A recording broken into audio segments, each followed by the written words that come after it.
العظيم أعوذ بالله من الشيطان اللعين الرجيم بسم الله الرحمن الرحيم الحمد لله الذي لا يبلغ مدحته القائلون ولا يعطي نعماءه الأعدون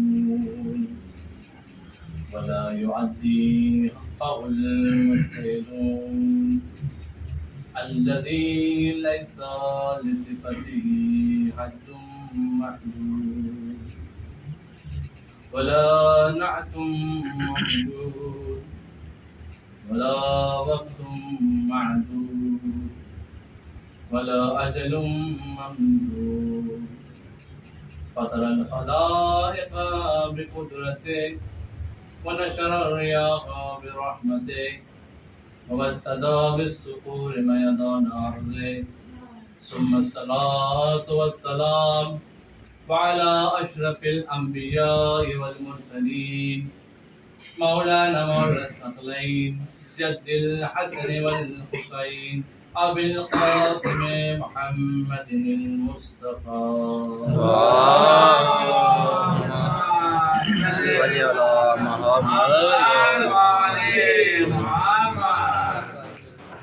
وعلى آله الطيبين الطاهرين المعصومين المظلومين ولعنة الله على أعدائهم أجمعين من يومنا هذا إلى قيام يوم الدين أما بعد قال الله تعالى في كتابه الحكيم وفرقان المجيد وقوله الحق وهو أصدق الصادقين بسم الله الرحمن الرحيم إنما يريد الله ليذهب عنكم الرجس أهل البيت ويطهركم تطهيرا اللهم صل على محمد وعلى محمد.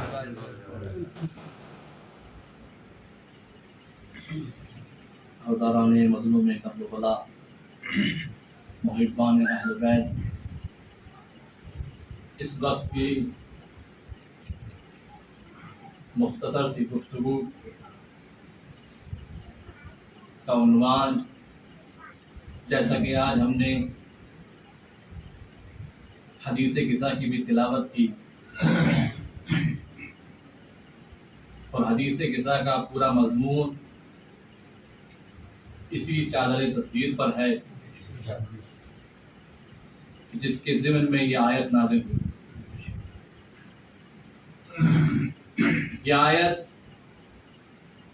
کس قرآن میں نازل ہو رہی ہے؟ یہ اس قرآن میں نازل ہو رہی ہے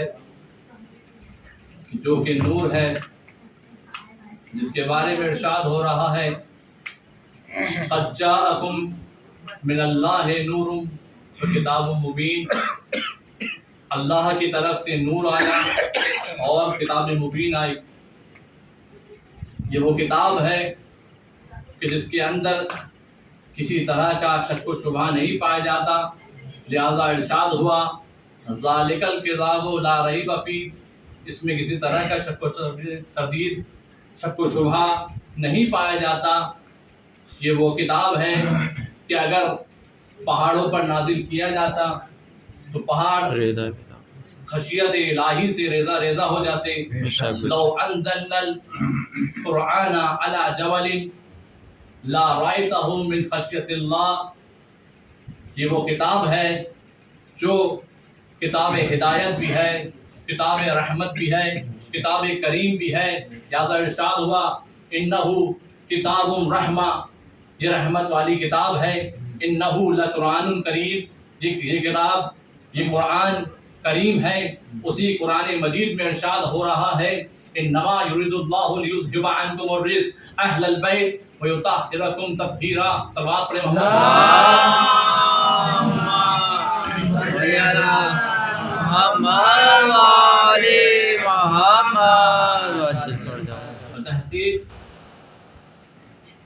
ہم نے اہل بیت سے رزق کو، ہر طرح کے برائی کو، گناہ کو، بری چیزوں کو اہل بیت سے دور رکھا، اور اس طریقے سے دور رکھا جس طرح سے دور رکھنے کا حق ہے۔ عزیزان محترم، اب انسان اس بات کو سننے کے بعد یہ سوچنے پر مجبور ہو جائے گا کہ اللہ نے کہا کہ ہم نے اہل بیت سے رزق کو دور رکھا، تو گویا یہ دور رکھنا کتنا دور ہے؟ کیا کبھی اہل بیت سے رزق قریب بھی تھا؟ نہیں عزیزو، اس کے معنی یہ نہیں ہے۔ کیوں؟ اس لیے کہ جو ہم تصور کرتے ہیں، جو ہم سوچتے ہیں، جو ہمارے نزدیک دور اور قریب پایا جاتا ہے، اللہ کے یہاں وہ دور بہت دور ہوتا ہے، اور اگر قریب کہا جائے تو وہ بھی بہت دور ہوتا ہے۔ مثال کے طور پر آپ کو سمجھانے کے لیے عرض کرنا چاہتا ہوں کہ جناب آدم آئے تو جناب آدم نے کیا کہا؟ قولوا لا الہ الا اللہ فلا تفلحوا، کہ لا الہ الا اللہ کہو تم کامیاب ہو جاؤ گے، تم فلاح پا جاؤ گے، تم نجات پا جاؤ گے۔ کیوں ہم یہ کہیں؟ لوگوں نے پوچھا کیوں ہم یہ کہیں؟ کہا اس لیے کیونکہ قیامت آنے والی ہے، حساب و کتاب ہوگا، اعمال کی جزا ملے گی۔ اگر اچھے اعمال کرو گے تو جنت میں جاؤ گے، اگر خدا کو مانو گے تو جنت میں جاؤ گے، اور اگر خدا کو نہیں مانو گے تو جہنمی ہو جاؤ گے۔ لہذا قیامت بہت قریب ہے، خدا کو ایک مانو۔ اس لیے کہ وہاں پر اعمال نہیں تھے، وہاں صرف اور صرف خدا کو ماننا تھا۔ نوح آئے، انہوں نے بھی یہی کہا، قولوا لا الہ الا اللہ فلا تفلحوا، اللہ کو ایک مانو، اللہ کو ایک مانو، اس لیے کہ اسی میں فلاح ہے، اسی میں نجات ہے۔ اگر اللہ کو ایک نہیں مانو گے تو تمہاری عاقبت بخیر نہ ہوگی۔ کیوں؟ اس لیے کہ قیامت قریب ہے، قیامت بہت قریب ہے، قیامت آنے والی ہے، تمہارا حساب و کتاب ہوگا۔ اگر تم نے خدا کو مانا تمہیں جنت میں بھیجا جائے گا، اور اگر تم نے خدا کا انکار کیا تو تم جہنمی ہو جاؤ گے۔ غرض کے ابراہیم آئے، موسیٰ آئے، عیسیٰ آئے، تمام کے تمام انبیاء آئے، یہاں تک کہ رسول اسلام صلی اللہ علیہ وسلم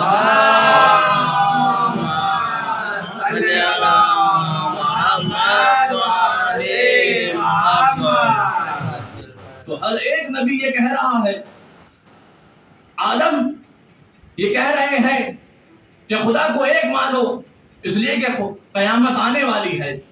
نوح یہ کہہ رہے ہیں کہ قیامت بہت قریب ہے، ابراہیم یہ کہہ رہے ہیں کہ قیامت بہت قریب ہے، موسیٰ یہ کہہ رہے ہیں کہ قیامت بہت قریب ہے، عیسیٰ یہ کہہ رہے ہیں قیامت بہت قریب ہے، خاتم المرسلین کہہ رہے ہیں کہ قیامت بہت قریب ہے، اور خاتم سے لے کر آج تک ائمہ معصومین نے بھی یہی کہا، اور آج علماء بھی یہی کہہ رہے ہیں کہ قیامت بہت قریب ہے۔ اپنے اعمال کو بہتر کر لو، اس لیے کہ حساب و کتاب ہوگا۔ اگر اعمال اچھے ہوں گے تو جنتی ہوگے، اگر اعمال خراب ہوں گے تو جہنمی ہو جاؤ گے۔ لیکن آج تک، ابھی تک قیامت نہیں آئی ہے۔ اس کا مطلب یہ ہوا کہ جو ہم قریب سمجھتے ہیں وہ اللہ کے یہاں بہت دور ہوتا ہے۔ جو ہم قریب سمجھتے ہیں، اس لیے کہ وہ لوگ یہی تو سوچ رہے ہوں گے کہ قیامت بہت قریب ہے، لیکن آدم سے لے کر خاتم تک، اور خاتم سے لے کر ابھی تک ممکن ہے کل کو قیامت آ جائے۔ اس لیے کہ روایات میں ہے کہ اگر قیامت آنے میں ایک دن بھی ہوگا تو اللہ اس روز کو اتنا بلند کر دے گا کہ اپنے آخری حجت کا ظہور ہو جائے، اور پھر وہ اس میں حکومت کرے۔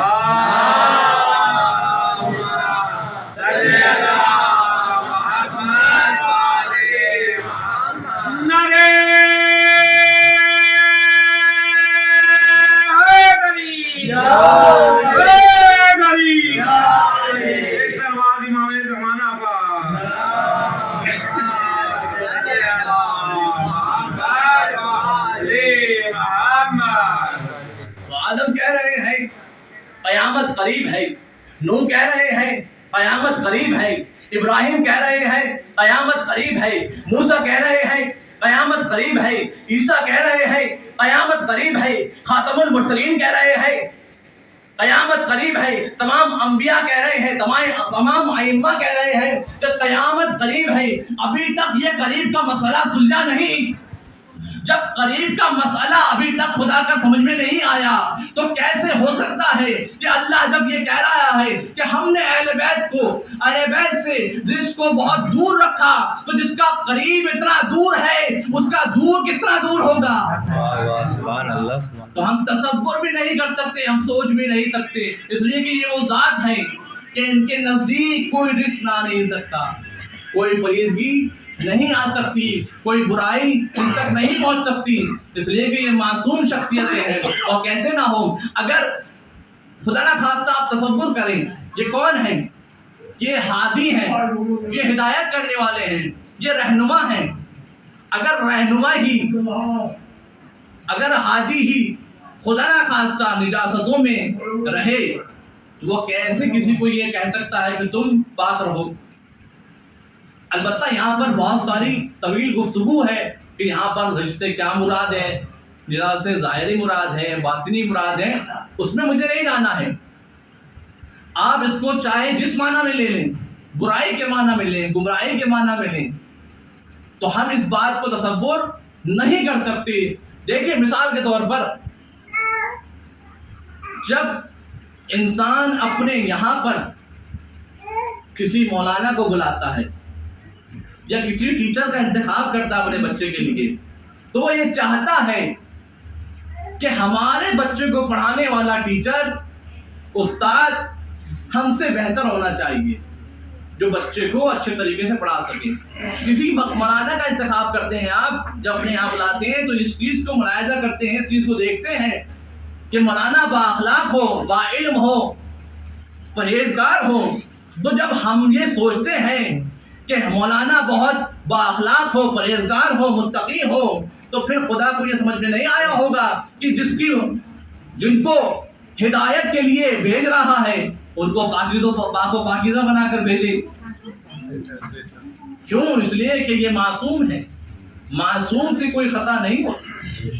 ہم یہ تصور نہیں کر سکتے کہ خدا نخواستہ معصوم کے یہاں رزق بھی پایا جاتا ہے۔ ہمارے علماء اس طرح سے اس کا ترجمہ بھی کرتے ہیں، کہتے ہیں کہ رزق کے اندر 3 ورڈ ہیں۔ تو خدا یہ کہنا چاہ رہا ہے کہ اہل بیت سے جو لوگ یہ چاہتے ہیں کہ انہیں اہل بیت میں شامل کر دیں، یہ 3 ہمیشہ اہل بیت سے دور رہیں گے، اس لیے کہ 3 جہاں آ گئے وہاں پر رزق پایا جاتا ہے۔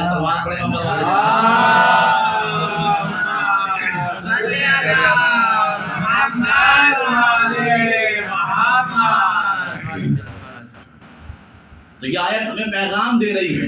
کیا پیغام دے رہی ہے؟ کہ ہم پاک و پاکیزہ رہیں، ہم جو مال کسب کر رہے ہیں وہ مال حلال ہو، اور اس مال کو ہم انفاق کریں خدا کی راہ میں۔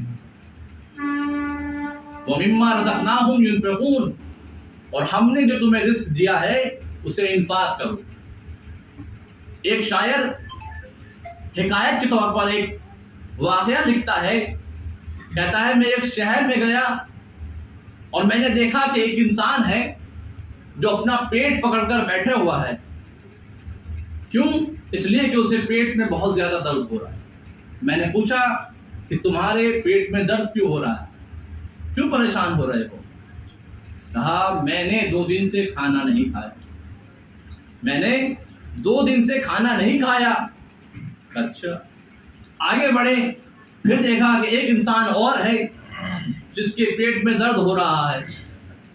بھائی تمہارے پیٹ میں درد کیوں ہو رہا ہے؟ کہا میں نے 2 روٹی زیادہ کھا لی، میں نے 2 روٹی زیادہ کھا لی۔ اس کا مطلب یہ ہوا، سمجھانا یہ چاہ رہا ہے حکایت کے ذریعے سے کہ جہاں کہیں بھی اضافی مال دیکھو گے اس میں کسی غریب کا حق ہے، لہذا ہمیں چاہیے انفاق کرے خدا کے راہ میں، لیکن وہ مال انفاق کرے جو مال حلال ہو، مال حرام نہیں ہونا چاہیے۔ اس لیے کہ اگر ہم مال حرام اپنے بچوں کو کھلائیں گے تو بچوں کا اس پر اثر ہوتا ہے۔ اور ہمارے علماء اور ہم شیعہ کیسے ہونے چاہیے؟ ہمارا یہ فریضہ بنتا ہے کہ ہم جو بھی مال کسب کریں، جو بھی مال حاصل کریں، وہ نیک حلال راستوں سے کسب کرنا چاہیے۔ بعض مرتبہ ہم یہ سمجھتے ہیں کہ ہم مال تو کسب کر رہے ہیں، حلال مال ہمارے پاس آ رہا ہے، لیکن بعض مرتبہ جو راستے ہوتے ہیں وہ حلال نہیں ہوتے. ہم یہ سمجھتے ہیں کہ جو مال ہم تک پہنچ رہا ہے وہ حلال ہے. نہیں عزیزو، جس طرح انتہا پاک و پاکیزہ ہونی چاہیے ویسے ہی ابتدا بھی پاک و پاکیزہ ہونی چاہیے. مولائے کائنات فرماتے ہیں سورہ پڑھیں محمد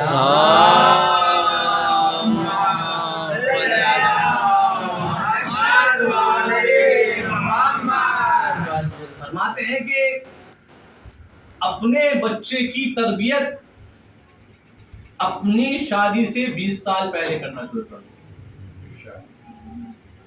مولا سے پوچھا کہ ابھی تو تصور بھی نہیں ہے، کیسے؟ دیکھیں ہوتا یہ ہے کہ ہم معاشرے کی ہدایت کرنے نکل پڑتے ہیں اور یہ چاہتے ہیں کہ پورا معاشرہ جو ہے سدھر جائے، جبکہ خود بگڑے ہوئے ہوتے ہیں. خود ہمیں ہدایت کی ضرورت ہے. اب ہم یہی اپنے برادران سے کہتے ہیں. آپ جو کہتے ہیں کہ سارے کے سارے صحابہ عادل ہیں، اصحابی النجوم، جس کی بھی ہدایت کر لو، جس کی بھی اتباع کر لو ہدایت پا جاؤ گے، تو ہم یہ کہتے ہیں بہت سارے ان میں کذاب بھی تھے، جھوٹے بھی تھے، بہت سارے مال حرام بھی کھایا کرتے تھے. تو اگر سب کی اتباع کر لیں گے تو کیسے ہدایت پا سکتے ہیں؟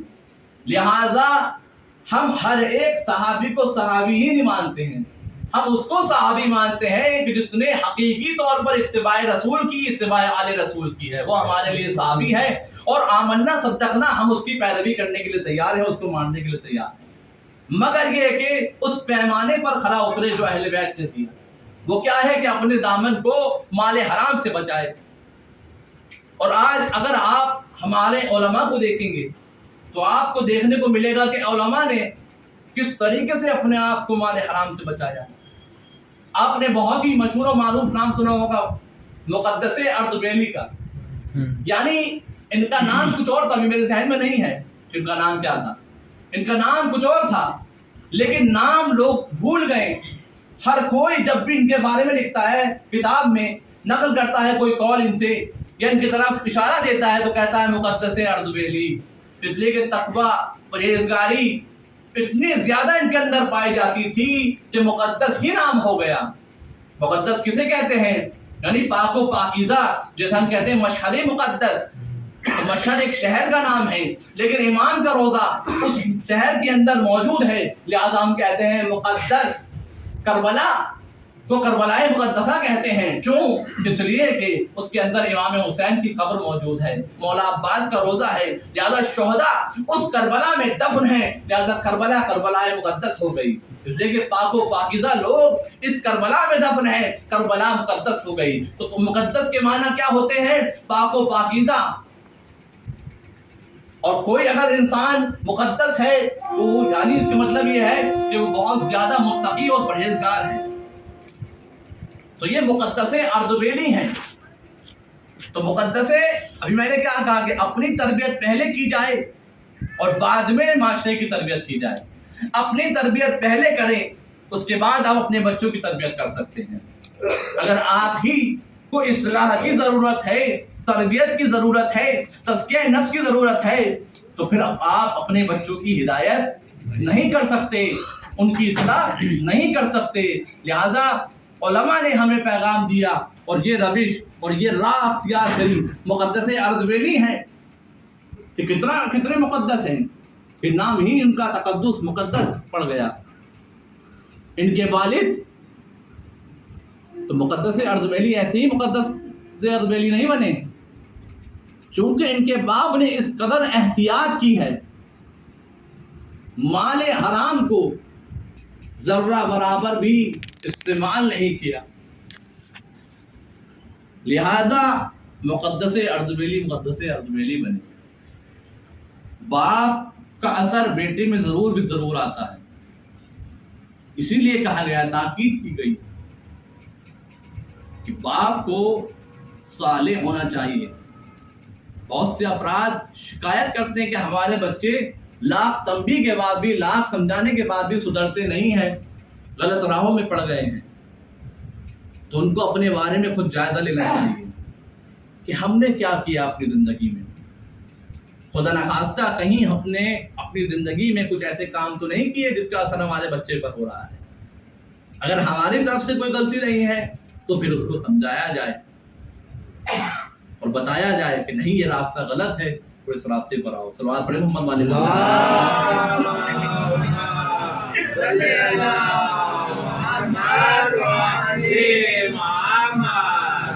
تو بات کو طول نہ دیتے ہوئے میں عرض یہ کر رہا تھا کہ مقدس اردبیلی کے والد صاحب ایک بیابان راستے سے جا رہے تھے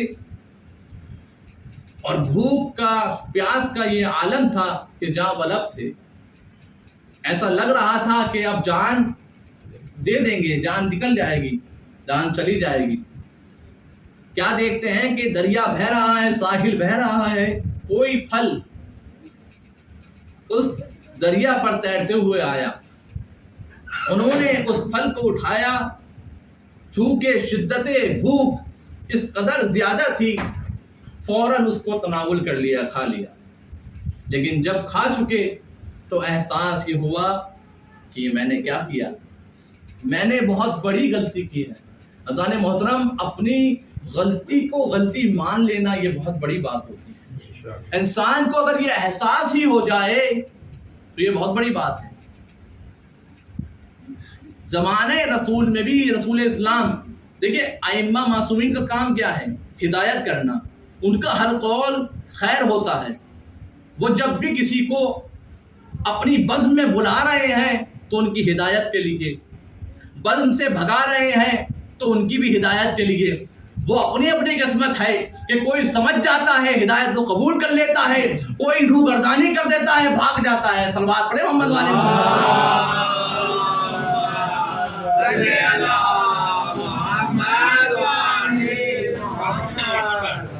لہذا اہل بیت کو چھوڑ کر ملعون ہو جاتا ہے، ملعون ہو جاتا ہے. کیوں؟ اس لیے کہ ہدایت، ہادی نے ہدایت کی اور اس نے ہدایت کو قبول نہیں کیا.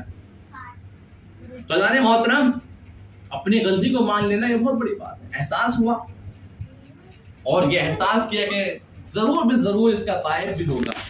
لہذا جس سمت سے وہ پھل، وہ سیب آ رہا تھا یا پھل کہہ لیں آپ، چونکہ اس میں نام جو ہے واضح طریقے سے نہیں لکھا تھا، تو وہ جس سمت سے وہ پھل آ رہا تھا اس کی طرف گئے اور جاتے دیکھتے ہیں کہ ایک شخص ہے، وہ باغ کے اندر کھڑا ہوا ہے. اسے کہتے ہیں کیا تم ہی اس باغ کے صاحب ہو؟ کیا تمہارا ہی یہ باغ ہے؟ کہا ہاں میرا باغ ہے. بات کیا ہے؟ کہا بات یہ ہے کہ میں ساحل کے کنارے کھڑا ہوا تھا، ایک پھل آ رہا تھا بہتا ہوا، تو میں نے اٹھا کر کھا لیا. مجھے لگتا ہے کہ وہ تمہارے ہی باغ کا پھل تھا، چونکہ تمہارے درخت جو ہے وہ دریا سے بہت قریب ہے. اس نے کہا کہ کوئی بات نہیں، کھا لیا. کہ نہیں میں اس طرح سے نہیں، تم میرے لیے اس پھل کو جو میں نے کھایا حلال قرار دو. اب وہ شخص بہت زیادہ چالاک تھا، کہنے لگا کہ میں تمہارے لیے حلال تو قرار دوں گا لیکن میری کچھ شرط ہے، میں کچھ شرطوں کے بعد تمہارے لیے اس پھل کا کھانا حلال قرار دوں گا. مقدس اردبیلی کے والد چونکہ متقی اور پرہیزگار نے کہا مجھے شرط منظور ہے. کہا کہ کیا شرط ہے؟ کہ شرط یہ ہے کہ تمہیں میری بیٹی سے شادی کرنی ہوگی. فوراً راضی ہو گئے، کہا کہ بالکل میں راضی ہوں. کہا نہیں ابھی پوری شرط سنو، پوری بات سنو. بات کیا ہے؟ ابھی بھی کچھ باقی ہے. کہاں باقی ہے؟ کہا جس لڑکی سے میں شادی کے لیے کہہ رہا ہوں وہ لڑکی آنکھ سے اسے دکھتا نہیں ہے، کان سے اس کو سنائی نہیں دیتا، منہ سے بول نہیں پاتی، گونگی ہے اور ہاتھوں پیروں سے معذور ہے. یعنی میری لڑکی اندھی بھی ہے، لولی بھی ہے، لنگڑی بھی ہے، بہری بھی ہے، گونگی بھی ہے، تمام عیب اس میں پائے جاتے ہیں. اب بتاؤ کہ کیا تم راضی ہو؟ مقدس اردبیلی ایک لمحہ سوچتے ہیں، لیکن چونکہ آخرت کی فکر کرتے ہیں، کہتے ہیں مجھے آخرت کی آگ سے ڈر لگتا ہے، آخرت کے عذاب سے ڈر لگتا ہے، اللہ کے عذاب سے ڈر لگتا ہے، لہذا مجھے تمہاری یہ ساری شرط منظور ہے. اور میں شادی کے لیے راضی ہوں۔ اب شادی ہو گئی اور جب وقت ملاقات ہوا تو مقدس اردبیلی کے والد نے دیکھا اور دیکھ کر حیرت میں پڑ گئے۔ واپس باہر آئے اپنے سسر کے پاس، کہنے لگے کہ آپ نے ذرا مجھے یہ بتائیے کیا آپ کی کوئی اور لڑکی بھی ہے؟ کہا نہیں، کوئی اور لڑکی نہیں ہے۔ کیا ایسا تو نہیں ہوا کوئی اشتباہ ہو گیا ہو؟ کہا کہ کیا بات ہے، بات تو بتاؤ۔ کہا نہیں، مجھے لگ رہا ہے کچھ اشتباہ ہوا ہے، جیسے کہ پہلے کے زمانے میں ہو جایا کرتا تھا، تو مجھے لگتا ہے کہ اشتباہ ہوا ہے۔ کہا نہیں، کوئی اشتباہ نہیں ہوا، اس لیے کہ یہاں پر آس پاس میں کوئی گھر نہیں ہے تو اشتباہ کا کوئی امکان نہیں پایا جاتا۔ تو وہ صاحب بات کہتا ہے کہ مسئلہ بتائیے کہ مسئلہ کیا ہے؟ کہا کہ بات یہ ہے کہ آپ نے کہا تھا کہ میری بیٹی گونگی بھی ہے، بہری بھی ہے، اندھی بھی ہے، ہاتھ پیر سے معذور بھی ہے، لیکن جو لڑکی میرے ساتھ ہے اس کی آنکھ بھی سالم ہے، کان بھی سالم ہے، اس کا وہ بولتی بھی ہے، ہاتھ پیر سے بھی سالم ہے۔ تو عجب یہ بات کیا ہے، مجھے سمجھ میں نہیں آ رہی ہے۔ کہا کہ تم نے بالکل صحیح کہا، تم نے بالکل صحیح کہا، لیکن بات یہ ہے کہ میری بیٹی اس اعتبار سے اندھی ہے کہ اس نے کسی نامحرم کو دیکھا نہیں۔ میری بیٹی اس اعتبار سے گونگی ہے کہ اس نے کسی نامحرم سے آج تک بات نہیں کی، نہ کسی نامحرم کی بات سنی ہے، نہ کسی نامحرم کی طرف گئی ہے، نہ اس نے کسی نامحرم کو اپنی طرف بلایا ہے۔ لہذا اس اعتبار سے وہ گونگی بھی ہے، بہری بھی ہے، اندھی بھی ہے، اور ہاتھ اور پیروں سے معذور بھی ہے۔ صلوات پڑھیں محمد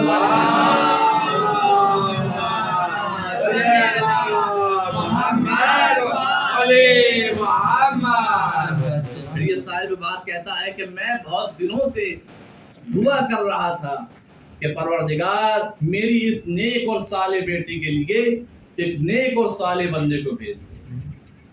اور جب میں نے تمہیں دیکھا تو احساس کر لیا کہ خدا نے میری دعا کو قبول کر لیا ہے، اور تم جیسے متقی و پرہیزگار کے لیے ایسی ہی بیوی سزاوار ہے، ایسی ہی بیوی زیب دیتی ہے۔ تو ہمیں خود بہتر ہونا چاہیے۔ جو لوگ کہتے ہیں کہ ایسی بیوی چاہیے، ویسی بیوی چاہیے، تو سب سے پہلے انہیں اپنے اندر یہ دیکھنا چاہیے کہ ان کے اندر کیا ہے۔ اگر خود اندر سے خالی ہیں تو بیوی بھی خالی ہی ملے گی۔ صلوات پڑھیں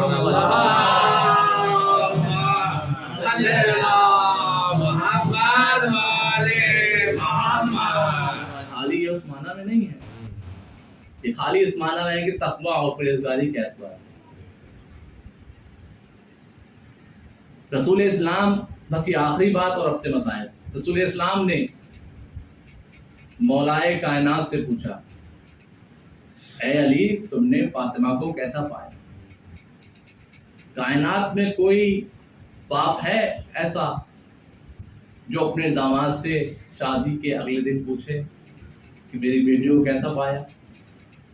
کیوں؟ اس لیے کہ جانتا ہے اپنی بیٹی کے بارے میں۔ یہ تو صرف رسول اور رسول کی بیٹی ہے کہ جو اسوہ ہے پوری کائنات کے لیے۔ 1,24,000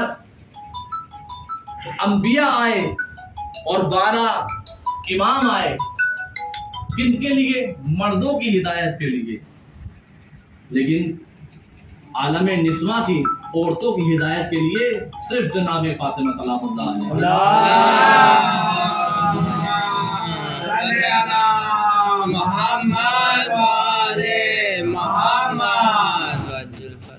کیا جواب دیا مولا کائنات نے؟ مولا کائنات نے جواب دیا، میں نے فاطمہ کو اون اور مددگار پایا۔ کس چیز میں؟ عبادت پروردگار میں۔ ایسی بیوی اگر ہو تو زندگی سنور جائے گی۔ ہمیں دعا کرنی چاہیے کہ ہماری جو شریک حیات ہمیں ملے وہ ہمارے لیے اون قرار پائے، لیکن ہم دعا یہ کرتے ہیں کہ مال لے کر آئے، دولت لے کر آئے، حسن ہو، اور ان سب تمام چیزوں کی دعائیں کرتے ہیں۔ در حالی کہ خدا یہ کہتا ہے، روایات یہ بتاتی ہیں، جو اس طرح کی دعا کرتا ہے اسے مال و دولت مل جاتا ہے۔ لیکن وہ اسی میں غرق ہو جاتا ہے، پھر اس کی دنیا وہی ہو جاتی ہے اور آخرت اس کی تباہ ہو جاتی ہے۔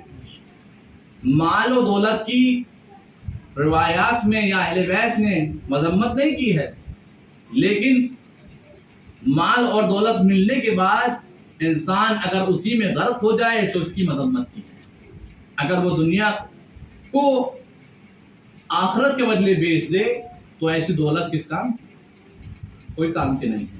اگر وہی دولت اہل بیت کی راہ میں لگائی جائے تو اس دولت کا فائدہ ہے، اور اس دولت کی برکتیں پھر انسان اپنی زندگی میں دیکھے گا، اپنے بچوں کی زندگی میں دیکھے گا۔ اور ہمیں یہی دعا کرنی چاہیے، اور یہی دعا ہم بارگاہ خداوندی میں کرتے ہیں کہ ہمیں مال و دولت سے نواز، لیکن اس مال و دولت کو ہمارے اندر جذبہ پیدا کر کہ ہم اسے دین کی راہ میں خرچ کریں، اہل بیت کی راہ میں خرچ کریں، ورنہ ایسی دولت ہمیں نہیں چاہیے کہ جو دین کے کام نہ آئے۔ اس لیے کہ ہمیں اپنی عاقبت بنانی ہے، آخرت بنانی ہے۔ یہ دنیا مزرعۃ الآخرہ ہے، یہ آخرت کی کھیتی ہے، یہاں پر ہمیں اعمال انجام دینے ہیں اور اس کے ذریعے سے آخرت تک جانا ہے۔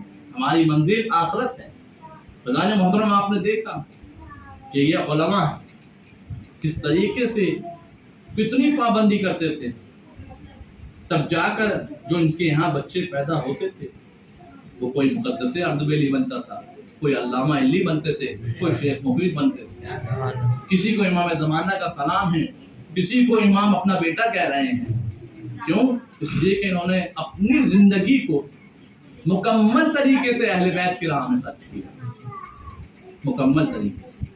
ہاں عزیزان محترم، آج کی مجلس منسوب ہے مولا عباس سے، میں بھی علمدار حسینی کا تذکرہ کرنا چاہتا ہوں۔